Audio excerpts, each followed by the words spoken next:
자, 두 번째로는 2028 수능 쉬워진 게 아니다라는 내용으로 준비해봤습니다. 저는 대성 입시연구소장 김원중입니다. 2028 수능이 쉬워졌냐 어려워졌냐 말들이 많습니다. 우선 쉬워졌다라고 하는 의견에는 상대적인 심화 과목들이 없어지고 단일형으로 바뀌면서 고등학교 1학년 때 배웠던 통합사회, 통합 과목들이 출제되기 때문에 쉬워진 것 아니냐라는 의견들이 있고요. 또 한편으로는 어려워졌다. 왜?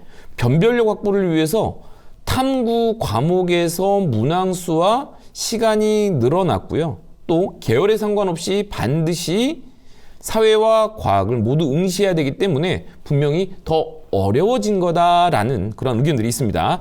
자, 이 영상에서는요, 수능의 유형과 난이도가 어떻게 변하는지, 그리고 이를 대비하기 위해서는 어떻게 공부를 하고 대비해야 되는지 살펴보도록 하겠습니다. 자, 수능 시험 시간표를 보게 되면요, 자, 우선 계획상으로는 기존과 비교했을 때 큰 차이는 없습니다. 4교시만 달라집니다.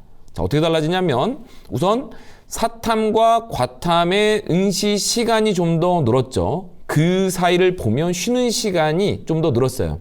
기존에는요, 하나의 답안지에 탐구 2과목을 선택해서 응시하기 때문에 답안지가 하나였는데요. 이제는 사회 과목과 과학 과목이 분리됩니다. 자, 그러면 이건 어떻게 이야기할 수 있냐면 더 이상 국수영탐이 아니라 국수영사과로 분리됐다라고 볼 수 있습니다.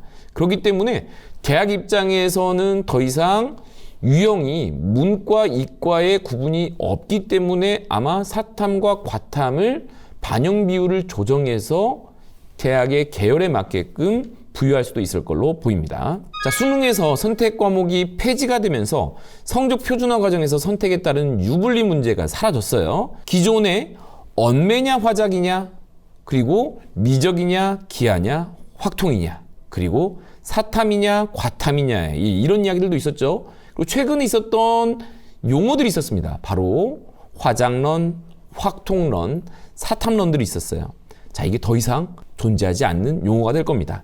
자, 2027 수능에서는 실력과 선택 전략 두 가지가 다 필요했다면 이제는 2028에서는 선택 전략은 없고 실력만 필요하게 됩니다. 자, 단일형 수능의 학습 부담에 대해서 체크해 보도록 하겠습니다. 먼저 국어는요, 기존 4과목 중에서 공통 2과목, 선택 1과목으로 이루어졌어요. 자, 이게 3.5과목으로 바뀌었다라고 보시면 되겠습니다. 바로 언어와 매체에서 매체 부분이 없어졌다고 보시면 돼요. 학습량은 아무래도 기존 3과목에서 3.5과목 정도로 늘어났기 때문에 학습량은 늘어났고, 역시 변별력 확보를 위해서 난이도는 올라갈 가능성이 있습니다. 자, 수학은요, 기존의 5과목 중에 역시 공통 2과목, 선택 1과목으로 이루어져서 총 3과목을 시험을 봤습니다. 확통 선택자 대비 학습량은 동일하지만 난이도는 올라갈 수밖에 없어요. 왜냐하면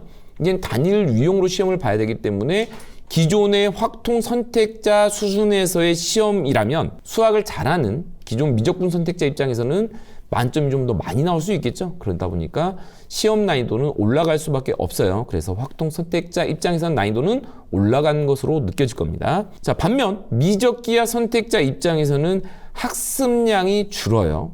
왜 그러냐면 실제 기출문제의 양도 그렇고요, 학습의 곤란도도 그렇고 미적기하가 확통보다는 훨씬 어려운 게 사실이거든요. 그러다 보니까 미적기하 선택자에게는 학습량이 줄어들고 난이도는 쉬워졌다라고 보시면 되겠습니다. 자, 영어는 기존과 달라질 게 없습니다. 그런데 아무래도 수능이라고 하는 것은 국수영탐의 전 영역을 안배해서 출제할 수밖에 없어요. 그러다 보니까 영어도 역시 변별력을 확보하고 난이도를 유지할 수밖에 없습니다. 자, 영어가 절대평가로 바뀌면서 평가원 입장에서는 쉽게 낼지 어렵게 낼지, 자, 그 계획과 상관없이 난이도가 좀 나오는 그런 어려움들이 있습니다. 자, 아무튼 확실한 메시지는 전체적인 영역의 안배를 위해서 변별력을 확보할 것이다. 즉, 쉬워지는 영어라고 기대하면 절대 안 되겠습니다.